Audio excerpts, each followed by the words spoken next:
Hi loves, my name is Nia. Welcome back to my channel. So today we are talking all about frizzy locks and how to eliminate frizz as much as possible in our locks. So if that's something you're interested in, go ahead and stick around. Before we get started, we are going to do mimosas today. I know I typically do wine, but I'm just in a mimosa mood. So I have this Trader Joe's sparkling wine, or champagne, whatever.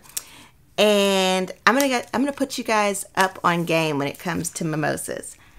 I feel like the best juice for mimosas is cold pressed pineapple juice. This is from Trader Joe's too, but I feel like you can get cold pressed pineapple juice that tastes just as good other places too. So that's what we're gonna be drinking this morning. There we go. Cheers! Clink, clink, clink, clink. Okay, now let's talk about frizzy locks. I used to get this question quite a bit, asking how I kept my locks from being frizzy, and for a while I didn't really understand what the question meant because I just assumed that like all locks are frizzy. Like I look at these right now and I think that they're frizzy because just, you know, that's the nature of locks.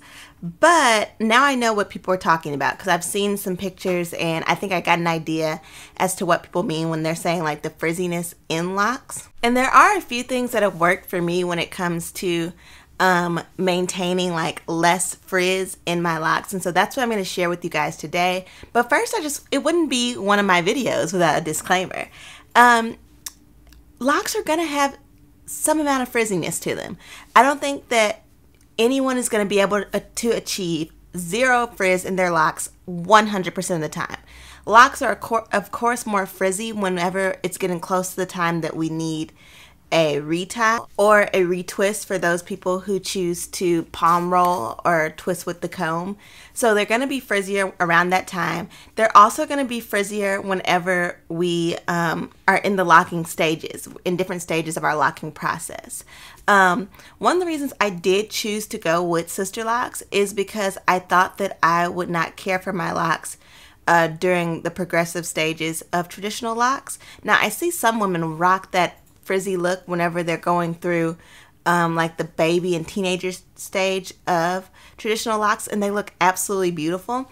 I didn't think that I would care for that very much on myself, and so that's one of the reasons that kind of guided me towards Sisterlocks, because the baby stage does look different when you start off with interlocked hair. There's also these locks that I've been seeing coming out now, the instant locks. So if you would not like to go through that journey, that progression, you could also do that. I also want to preface and say, I thought that I was going to completely avoid the frizziness, like the locks looking kind of different with Sisterlocks, but Sisterlocks do have their own little, like they call it the awkward stage. I don't know. Their own little stage where they look different, and it's like they're frizzing up a bit too. So just to let you all know in case you're in the very beginning stages of Sisterlocks. So if you are in that stage where your locks are frizzy, know that the unique things going on with your locks right now are all part of the process, and enjoy the time where your locks are like this because they won't be like that anymore. Another thing, if you just really do not care for your locks having that frizzy look, you could look into instant locks if that's something that you're interested in. I will leave one of my favorite influencers who has instant locks below. I really love her locks. I think they're absolutely beautiful, and I don't think that there's any shame or anything wrong with someone wanting to get instant locks or get lock extensions. It's all, you know, it's their hair. It's everybody's own hair, and so some people want to go through a journey and some people want their journey to look different, and that's completely fine.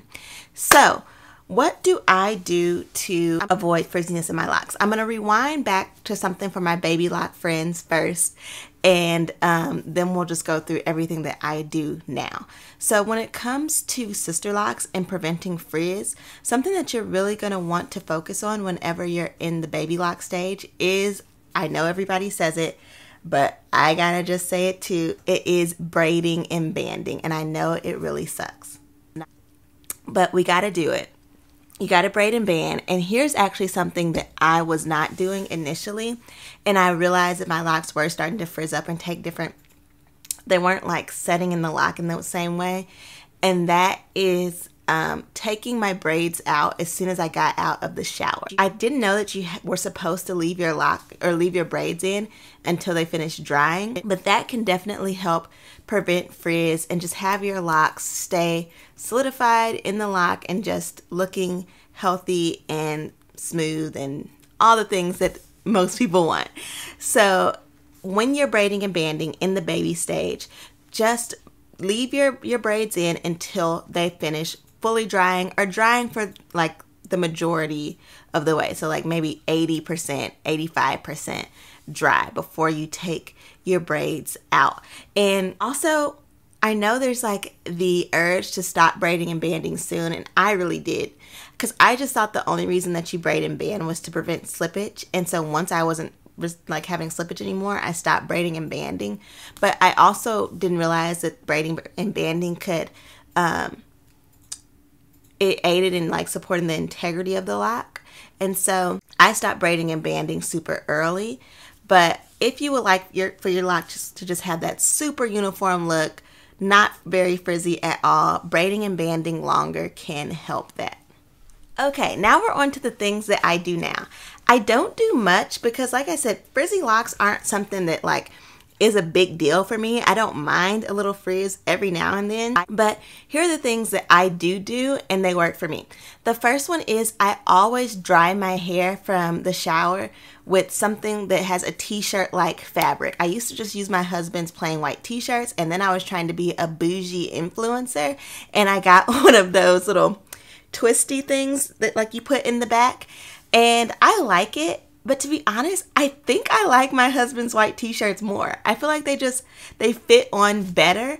And I have a ton of them. So what I can do is like, I could put one on, wear it for a little bit, and then when that shirt gets soaking wet, I can put another shirt over it. But I do that because it does prevent frizz. Now, my first loctician I went to, she asked me how I was washing my hair whenever it came to like braiding and banding, and I mentioned that I dried my hair with the t-shirt, and she kind of like made it seem like you don't have to do that. She was like, you don't have to do that now. And like, I think it was just because she had never heard of anyone else doing that before. But I've seen lots of Loc Naturals talk about it, and I noticed whenever I did take her advice and I just wrapped my hair in a towel, I did notice a little bit more frizziness, because if you think about it, the regular towel is just rougher. It's rougher on your hair, and it frizzes it up.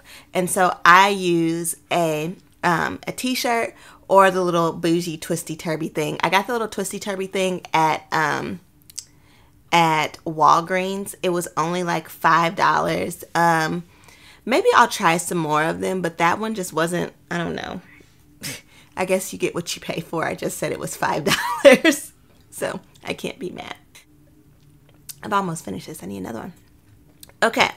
So, next is something that I preach on this channel all the time, and that is, but I always wear my bonnet to bed. You could also do the silk pillowcases. I tried that for a little bit, but to be honest, I don't like how it feels. I think it makes my face feel hot. I don't know.